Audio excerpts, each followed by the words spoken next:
दिल्ली दंगे के mastermind Tahir Hussain supreme court आए हुए हैं। ताहिर हुसैन को डिस्ट्रिक्ट कोर्ट से जमानत नहीं मिली, हाई कोर्ट गए, हाई कोर्ट ने जमानत नहीं दिया तो सुप्रीम कोर्ट आ गए। और जब सुप्रीम कोर्ट में जमानत की मांग कर रहे थे तो सुप्रीम कोर्ट ने एक बहुत ही महत्वपूर्ण टिप्पणी किया। माननीय सुप्रीम कोर्ट ने कहा, जिन लोगों के खिलाफ गंभीर मामलों में चार्ज फ्रेम हो गए हैं, कम से कम उनके चुनाव लड़ने पे प्रतिबंध लगना चाहिए। अभी ये मौखिक टिप्पणी है, ऑर्डर में नहीं आई है, लेकिन माननीय सुप्रीम कोर्ट ने ये कहा है कि कम से कम जिनके खिलाफ गंभीर मामलों में चार्ज फ्रेम हो गया हो, उनके चुनाव लड़ने पर रोक लगनी चाहिए। आपराधिक कानून में कई स्टेजेस होते हैं। जैसे सबसे पहले किसी खिलाफ शिकायत होती है, उस शिकायत की जांच करने के बाद एफआईआर दर्ज होती है, एफआईआर दर्ज करने के बाद जांच होती है, जांच पूरी होने के बाद चार्जशीट बनती है, फिर पुलिस चार्जशीट फाइल करती है। चलो एक बार मान लेते हैं कि राजनीतिक कारणों से शिकायत भी हो गई, राजनीतिक कारणों से झूठी एफआईआर भी हो गई, राजनीतिक कारणों से झूठी जांच भी हो गई, राजनीतिक कारणों से झूठी चार्जशीट भी फाइल हो गई। लेकिन उसके बाद की जो स्टेज आती है उस पर बाकायदा बहस होती है और जो डिस्ट्रिक्ट कोर्ट के जज हैं अपना बाकायदा वो माइंड भी अप्लाई करते हैं। उसको कहते हैं चार्ज फ्रेम होना। तो जो चार्ज फ्रेम होता है, कम से कम उसमें पक्षपात का आरोप नहीं लग सकता, क्योंकि दोनों पक्षों को सुना जाता है, पुलिस को भी सुना जाता है, डिफेंस को भी सुना जाता है, फिर चार्ज फ्रेम होता है। और इसीलिए मैंने 2020 में एक पीआईएल फाइल किया था कि जिन लोगों के खिलाफ हत्या, बलात्कार, दंगा, भ्रष्टाचार, कालाधन, हवाला, ऐसे गंभीर मामलों में चार्ज फ्रेम हो चुका है, उनके चुनाव लड़ने पे प्रतिबंध लगना चाहिए। दुर्भाग्यवश 5 वर्ष बीत चुके हैं, सरकार का अभी तक कोई जवाब नहीं आया है।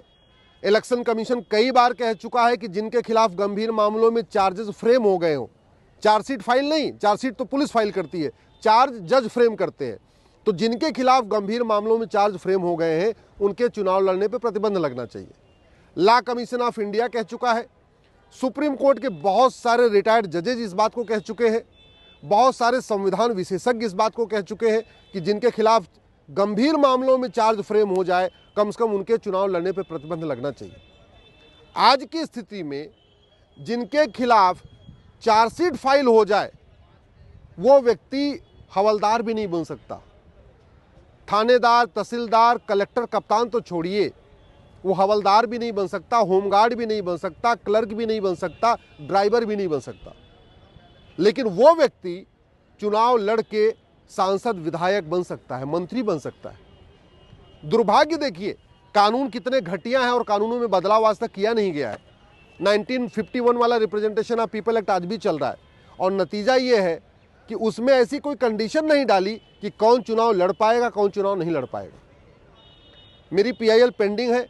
आज मैं फिर से माननीय सुप्रीम कोर्ट से मांग करूंगा कि मेरी पीआईएल की फाइनल हियरिंग करें। 5 साल बीत चुके हैं, 2020 मैंने पीआईएल फाइल किया था तो 2025 चल रहा है। कम से कम उन लोगों के खिलाफ जिनके खिलाफ हत्या, बलात्कार, देशद्रोह, घूसखोरी, कमीशनखोरी, मिलावटखोरी, कालाबाजारी, नशा तस्करी, मानव तस्करी, जिनके खिलाफ आतंकवाद, अलगाववाद, माओवाद, नक्सलवाद के मामले में चार्जेस फ्रेम हो चुके हैं, जिनके खिलाफ धर्मांतरण और घुसपैठियों की मदद करने के मामले में चार्जेस फ्रेम हो गए हैं, जिनके भी खिलाफ 5 साल से ज़्यादा की सज़ा वाली धाराओं में चार्जेस फ्रेम हो चुका है, उनके चुनाव लड़ने पर प्रतिबंध लगना चाहिए। चुनाव लड़ना कोई फंडामेंटल राइट नहीं है कि जेल में बैठे बैठे चुनाव लड़ेंगे।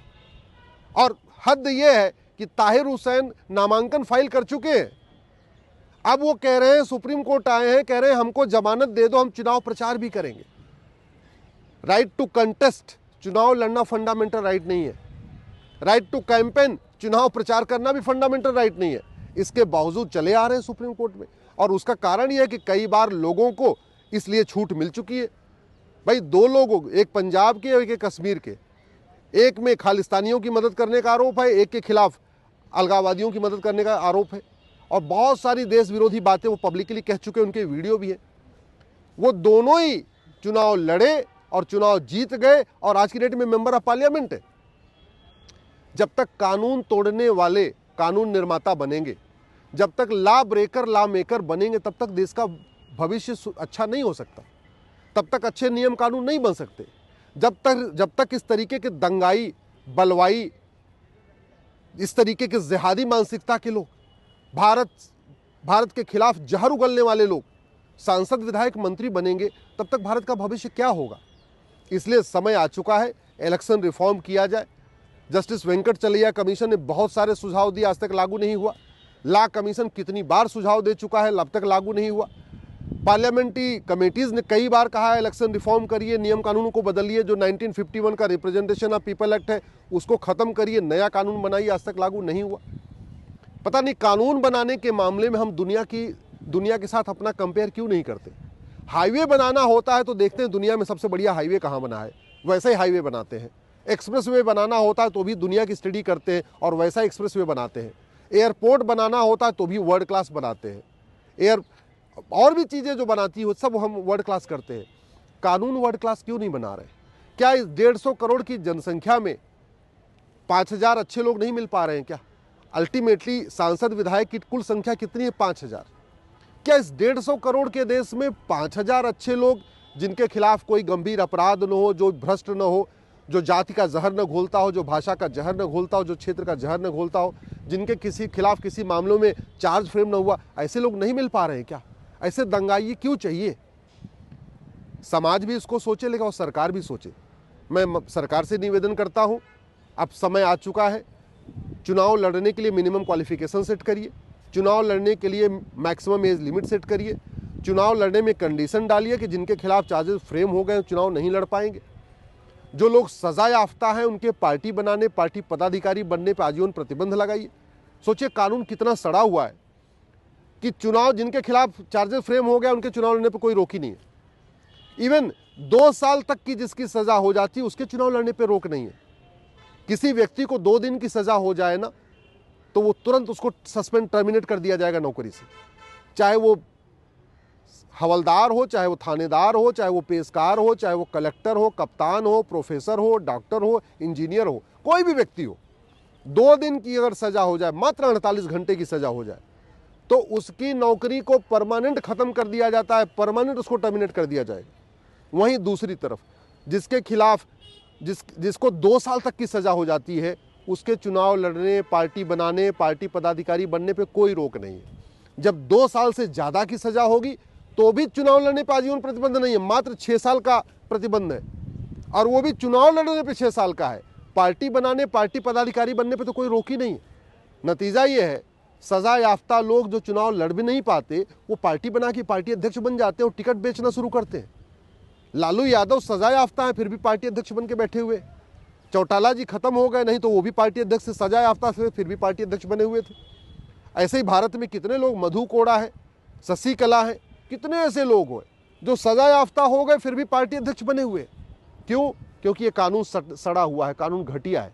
इसलिए मैं कहता हूं जब तक कानून नहीं बदलेगा तब तक व्यवस्था नहीं बदलेगी। जब तक कानून नहीं बदलेगा तब तक अच्छे लोग राजनीति से दूर रहेंगे, अच्छे लोगों के लिए जीत पाना मुश्किल हो जाएगा। जब तक घटिया कानून है, भ्रष्टाचार चरम पे है, इलेक्शन में जबरदस्त पैसा खर्च हो रहा है, जब तक मुफ्तखोरी चलेगी, जब तक शराब बटेगी, जब तक पैसा बटेगा, साड़ी बटेगी, तब तक वही लोग आएंगे जो साड़ी बांट सकते हैं, शराब बांट सकते हैं, पैसा बांट सकते हैं। और जो लोग शराब बांट के चुनाव जीतेंगे या 20-25 करोड़ 50 करोड़ रुपए खर्च करके टिकट लेंगे और फिर चुनाव जीतेंगे, तो स्वाभाविक सी बात है वो सांसद, विधायक, मंत्री बनने के बाद कानून अच्छा नहीं बनाएंगे, बल्कि जो उन्होंने इलेक्शन में 50 करोड़ 100 करोड़ खर्च किया है उसकी वसूली करेंगे। और उतने वसूली नहीं करेंगे, अगर 50 करोड़ लगाते हैं तो 500 करोड़ वसूलते हैं। पार्षद प्रधान बनने में अगर कोई 5 करोड़ खर्च करता है तो फिर 5 साल के अंदर वो 50 करोड़ लूटता है। ये लूट तभी बंद होगी जब नियम कानून बदलेगा।